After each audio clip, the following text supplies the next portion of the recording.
In today's video, I'm going to teach you how to transfer ownership of a Discord server. If you need to hand control of a Discord server over to someone else, Discord makes the process fairly straightforward. Just keep in mind that transferring ownership is a significant action, because once it's completed, the other person becomes the server owner and will have full control over that server. So before you continue, make sure you're transferring it to the correct member. To get started, go to Discord and open the server you want to update.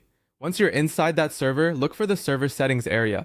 This is where Discord keeps most of the management tools for your community, including permissions, roles, and member controls. After opening server settings, click on members. This section shows the people who are currently part of your server, and it's where you can manage individual users. You'll want to find the member you plan to transfer ownership to before moving forward. Once you've located that member, click on the More Options menu next to their name. This is usually represented by a small icon with additional actions for that specific user. Opening this menu gives you access to management options tied directly to that member. From the menu, click on Transfer Ownership.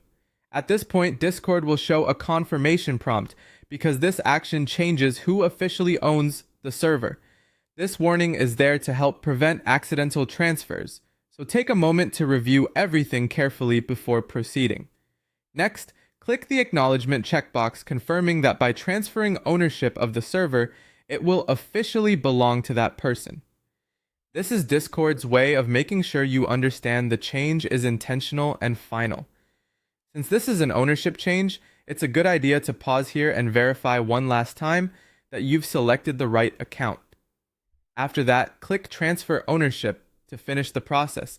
Once confirmed, the server ownership will be moved to the selected member. And that's it. The ownership has now been transferred.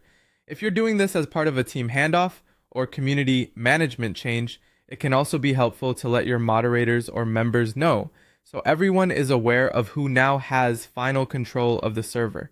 Thanks for watching, and that's how to transfer ownership of a Discord server.